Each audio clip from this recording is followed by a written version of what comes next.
Right, we have got another classic case of I've had it diagnosed, I just need you to fit the parts. Do we want to get involved in that? Who knows? If we just go ahead and fit the new parts what the customer's asked us to fit and it doesn't work, he's not going to want to pay the bill. But if we diagnose this car and charge the customer £500 to tell him what he already knows, he's not going to want to pay that either, is he? So who's on the losing side? Us, the customer, the person who diagnosed it? I think it's us. Let's get into this one. I'll show you what's going on.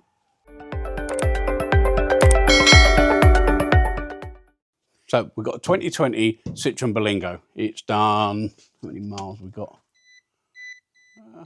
46,000 miles. And it's non-start. Apparently it stopped, doesn't start. We won't go into who done the work. Carry out repair, diagnose, non-runner, towed in, stopped and doesn't restart. So extra 2 hours required, inconclusive fault codes. Wiring checks found, ECU required and main wiring harness required. Right there, that's what this needs. From a main dealer. Yep, that's main dealer Diagnostics. When the customer phoned, he said it's had intensive diagnostic work done. They have checked everything out and it's still no start, just needs a wiring loom and an ECU. 4 grand worth of work. So we're not going to go ahead and do that. We're going to run through it, see what's going on, and then we'll decide whether it does need what's the chance of a wiring loom and an ECU failing, unless it's cut through, shorted something and blown the ECU. So let's get plugged in, see what it says, see what's sort of going on, and then we can have a look. Well, have we spoke too soon? We've gone into it. No communication with the ECU. So maybe it's right. Gone to BSI, fault codes in there, fault in the unlocking of the immobiliser by engine management ECU, starter motor fault, lost of the hybrid drive train system. So that's more engine side of it. Air conditioning, pressure, information fault. Gonna probably get that from the engine ECU. Maybe they're right. Who knows? So let's do our basic checks, get the bonnet open. Obviously, our voltage is up, that's fine. So, yeah, let's get the bonnet open, check out what's going on with the engine ECU, powers, grounds, things like that. And then, yeah, see if they got it right. So, drop in the comments down below what you think we're going to find on this one. It's a low mileage, 5-year-old car. Should the ECU have failed? Well, should anything have failed? It's obviously broken down. But, yeah, drop it down in the comments. Let's get the bonnet open, have a shifty. But before we get into that, here's a little word from DDTSB, who sponsored this video, so thanks so much to them. How can I get better at repairing cars? Where can I find information that is affordable, available in my language, and easy to understand? That's a question I get almost daily from technicians from all around the world. Most of you probably know that DDTSB is the world's largest database of known faults and fixes. But did you also know that we have uploaded hundreds of self-study documents? You want to learn more about CAN bus? We got you covered. You want to learn more about air suspension, electric vehicles, charging, insulation faults, AdBlue, SCR systems? We have got you covered. It's very hard to come up with a subject that we haven't added to our platform. All of our material is made by us, so it wasn't written by some kind of engineer in a classroom, but it's written by technicians with real in-the-field experience. And we know exactly what you are struggling with and what questions you might have. Why? Because we have been there. The great thing is our software is very easy to understand. Our documents come in 10 different languages and it's all included in your DDTSB subscription. So thanks so much to DDTSB for sponsoring this video. And if it's something you think you'd be interested in, there's a link down below. Go and check them out. Very good system. So the problem is, obviously, he spent about 500 quid on diagnosis anyway. He obviously thinks that it should be fixed, which is fair enough. But then it gets to the point where the place he's taking it into, main dealer, it probably quoted him 4 billion quid to get that done. So now he's had to move to somewhere what can repair it in a different way. If it does need a new loom and a new engine ECU, obviously we're going to be the same sort of price. But he wants it done not by the dealer. So unfortunately, you end up paying for a second diagnosis to confirm the parts, what is going to need to be fitted. So sometimes it's false economy. We did one once on a Jaguar convertible, F-Pace, F-Type, whatever it was. F-Type, I think it was. The boot had corrosion in it, water ingress in it, it damaged a load of wiring and stuff, but the audio wasn't turning on. So we'd said to the customer, that needs addressing, that's where we're going to start. He left us to go to a dealer while we was actually booking him after Christmas. He went to the dealer, thought their computers are going to be better than what our computers are, but when the whole system's shut down, you can't talk to it. So they charged him 500 quid to open his boot and go, yeah, you got water in there. Yeah, crazy, yeah? So, right. Ah. Have a look.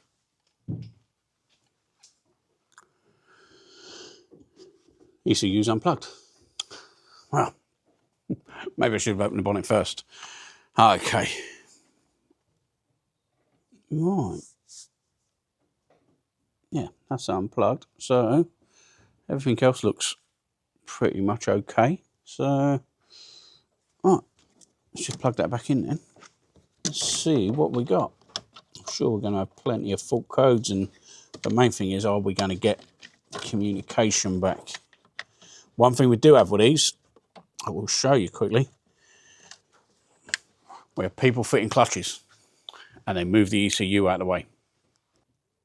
So they'll unbolt the ECU or move it just out of the way, and it either touches earth or there's a main live inside these. I don't know on this one, but on the early ones, they had a main positive, yeah, big thing there. That's your main live, touches your chassis of this ECU and fries it. But that's not the case on that, but we do get people phoning up, just done a clutch, now it won't start. Yeah, so be careful of that one. So, right, let's go and see if that's talking now. Yeah, we can talk to engine ECU. So we're in it now. It's got a fault code, see what we've got going on, make sure we can talk some bits. Lots of different fault codes. All right, let's have a quick look. Okay, right, we got lots going on. Piloted thermostat, ancillaries battery, fuel injector 1342, DPF sensor, particulate filter pressure sensor. Okay, right, let's clear everything. Let's see exactly what's going on. All of them could have literally been down to pilot thermostat control fault. It shouldn't stop it starting. Right, let's give it a crank. It wasn't cranking before.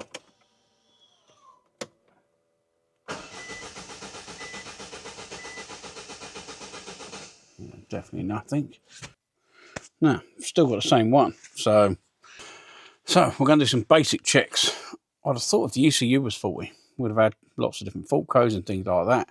So we're going to check the basics first. Cam to crank signal. See if we've got cam crank signal. See if we've got synchronization. Hopefully that's in the live data.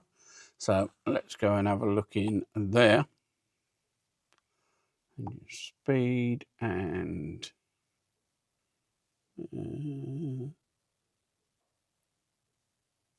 cam to crank synchronization. Oh, click that on. So as long as we see an engine speed and cam to crank synchronization, which we do, 225 RPMs, and yes, we've got crank synchronization. So that rules the first couple of bits out. What? Fuel pressure, I would think. Let's go back. Let's do that.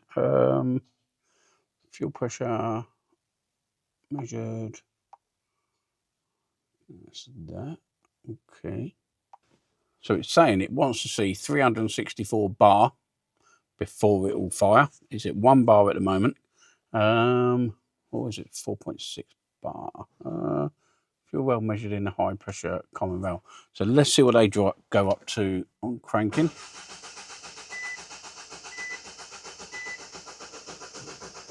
Around 40 bar. Not sure why that's saying different, but yeah, so they're definitely not reaching the right pressure.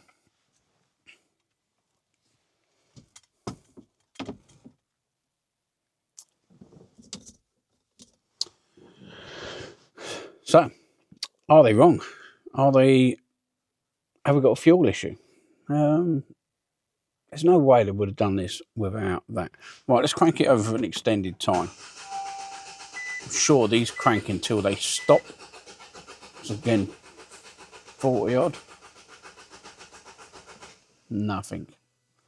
Right, let's go back to full codes, see if we've got anything in there. Starting monitoring P2291. Fuel pressure measured in high pressure common rail. It doesn't like that. Why? No, they wouldn't have done that. This would have come up on their scan tool. You know, it's just cranked it, checked it. It's basic stuff. Right. First thing to do, we'll do a leak off check on the injectors. See if they're flooding back. See if anything's going on. See if we got one which is open, which is just not allowing the pressure to build in the rail. So that's the first thing we'll set up. See if there's anything we can see there.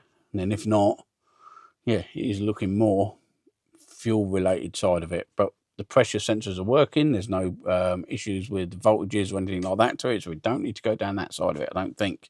Well, no, it's rising. So if it gets to points where it needs pumps and proper investigation where you take valves out and replace them with either solenoids or blanks or like the diesel people do, that's not down to us. We just want to confirm whether it does need an ECU and a wiring loom. Let's have a look at the leak off, see what we can find. So I've got an old leak off test here, leak off set of pipes.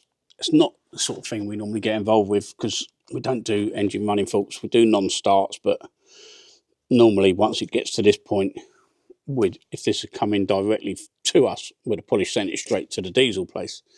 But because of this one, I thought we better go a bit further. Let's just get a clamp for that pipe so don't put diesel everywhere.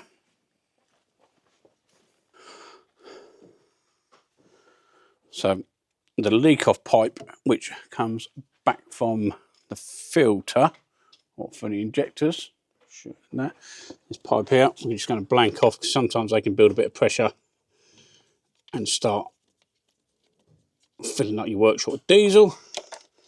I don't actually have the exact connectors for this, but we're just going to poke the pipes in the end just to make sure it's not filling the pipes up straight away. That's all we need to see, really. If it's filling the pipes up, this should be running and the pipes might go up, an inch every, 30 seconds or something. But there we go, okay. Let's just go flick the ignition on, make sure that the leak off isn't leaking back. Oh, that was off. Oh, let's flick the ignition on.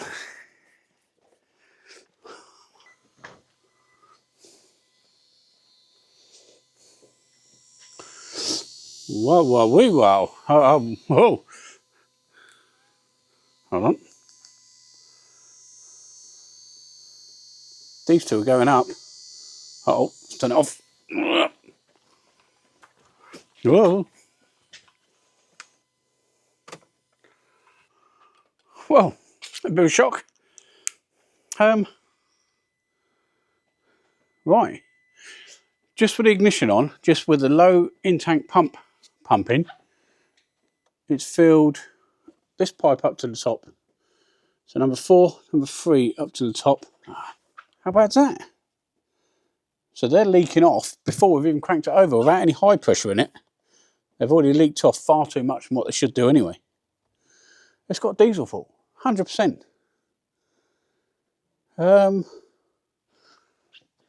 Maybe you know about diesels. I don't know. It's got these type of injectors. Let me show you. These injectors. Bosch.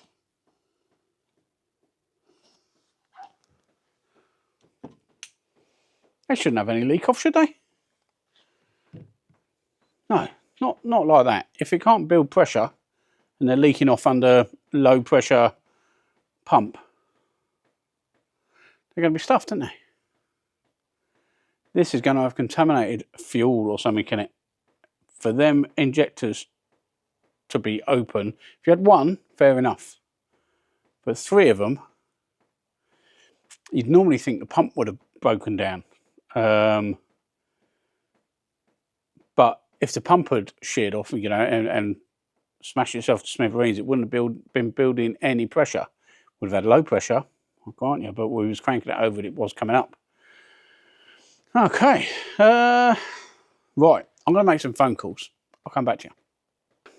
So, I've made some phone calls. Let me just show you one more thing. Can I get the window down? I can. Right, let's just put the ignition back on. Right, that's low pressure pumping.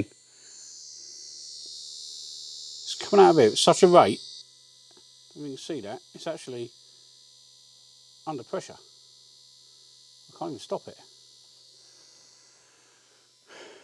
Yeah, apparently that's definitely not meant to happen.